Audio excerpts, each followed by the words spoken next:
আমার হয়েছে যত জ্বালা, সারা জীবন দুদণ্ড শান্তিও পেলাম না।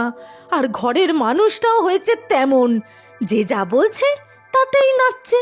নিজের বউ ছেলে মেয়েদের কথা ভাবার একটুও সময় নেই। আর পারি না, যেদিকে দু চোখ চায় এবার আমি চলে যাব। ও মা, তুমি একা একা কার সাথে কথা বলছো? কথা বলছি আমার অদৃষ্টের সাথে, বুঝলি? আমার অদৃষ্টের সাথে। আমার মতো কপাল যেন আমার শত্রুর না হয়। উফ, আবার কি হলো? আর বাবা কোথায় গো? ওই লোকটার নাম মুখেও আনবি নাই বলে দিলাম রাই। ওই লোকটার জন্যই তো যত সমস্যা। আবার কি করলো বাবা? কি করেনি তাই বল। কি হয়েছে বলবে? বাবা কোথায়? তোর বাবা গেছে অতিথিকে আনতে। একটা ফোন এলো আর ব্যাস দৌড়ে চলে গেল। অতিথি মানে কারা? সেসব বলার সময় কোথায় তোর বাবার? বলল স্পেশাল গেস্ট। কে কি কোথায় থাকে কিছুই বলল না, আনতে চলে গেল। আনতে গেল মানে? তারা কি আমাদের বাড়ি চেনে না নাকি? সে ট্রেনে বাসে আসবে হয়তো, স্পেশাল গেস্ট বলে কথা। তাই মনে হয় তোর বাবা ওই মালপত্র বইতে গেছে। এবার তো আমারও টেনশন হচ্ছে মা। কারা আসবে? তোর বাবা বললে তো জানবো। কারা আসবে, কদিন থাকবে, কিচ্ছু জানো না? সামনের সপ্তাহে তো তোমাদের বিবাহ বার্ষিকী। আমি আর ভাই কত প্ল্যান করে তোমাদের জন্য সব অ্যারেঞ্জ করলাম। এবার কি হবে? কি আর হবে? এই গুষ্টির পিন্ডি রান্না করে আমার জীবন কাহিল হবে। ভালো লাগে না আমার। কে আসছে আন্দাজ করতে পারছো কিছু?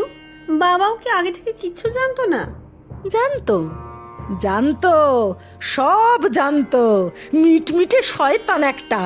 আগে থেকে বললে আমি যদি বাধা দিই তাই কিচ্ছু বলেনি, চেপে রেখেছিল। এবার একেবারে ঘাড়ে এনে ফেলবে, তখন তো আর বাড়ি থেকে বার করে দিতে পারবো না। ইস, বাবাটা যে কি করে না। কে না কে আসছে? আমার কি মনে হয় বলতো, ওই তোর বাবার ফুল কাকিমা আসছে। ওরে বাবা, ফুল ঠাম্মা! মুখের ভাষার যা ছিরি, বাড়িতে তো তক্ষচক্ষ বেঁধে যাবে। এই তো গত বছর এসে এতদিন থাকলো ডাক্তার দেখাবে বলে। আমার মনে হয় ওই ডাক্তার দেখানোর আছিলায় এসে মাসের পর মাস আমার হাড় জ্বালাবে। বাবা এটা করতে পারলো? তোর বাবা সব পারে রে মা, সব পারে। কত আশা করেছিলাম এত বছর পরে বেড়াতে যাব। দূর বাবা, আমার আর ভাইয়ের সব প্ল্যান ভেস্তে গেল। ওই ফুল ঠাম্মা এসেই তো বাড়ির সব জিনিস খুঁটিয়ে খুঁটিয়ে দেখবে। আমার চাকরি করা খুব খারাপ কাজ এইসব বলবে।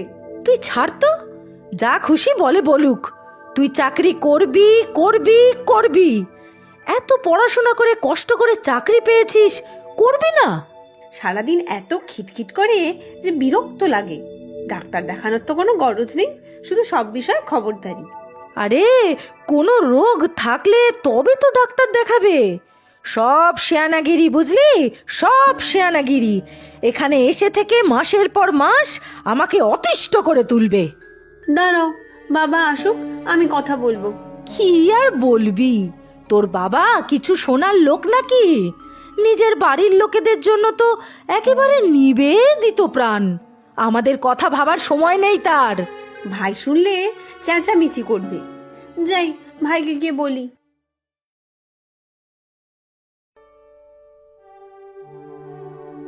সর্বনাশ হয়েছে রে ভাই। আবার কি হলো? মা সকাল থেকে গজগজ করছে কেন রে? ফুল ঠাম্মা আসছে আবার, আজই। বাবা আনতে গেছে। বলিস কি? কই, বাবা তো কিছু বললো না। তাই তো মা রাগারাগি করছে। বাবা চুপি চুপি কাউকে কিচ্ছু জানায়নি। একটা ফোন এসেছে, ব্যাস আনতে চলে গেছে। আমি কিন্তু এবার আমার ঘর ছাড়বো না। ওই ফুলঠাম্মা বাইরের ঘরে থাকবে, বলে দিলাম। আবার এসে জ্বালাবে। বাবাকে বলেও লাভ নেই, বলবে মানিয়ে নে।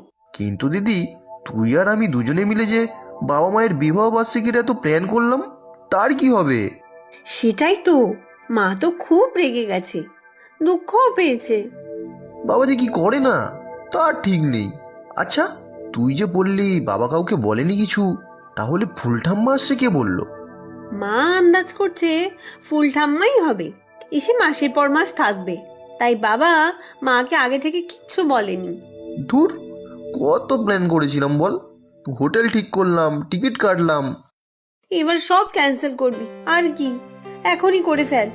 এই বাবার জন্য আজ অব্দি কোনো ছুটি আনন্দ করে কাটাতে পারলাম না, কোথাও আজ অব্দি ঘুরতে যাইনি। প্রত্যেকটা ছুটিতেই কেউ না কেউ এসে জুটতো। এই দিদি, দেখ দেখ,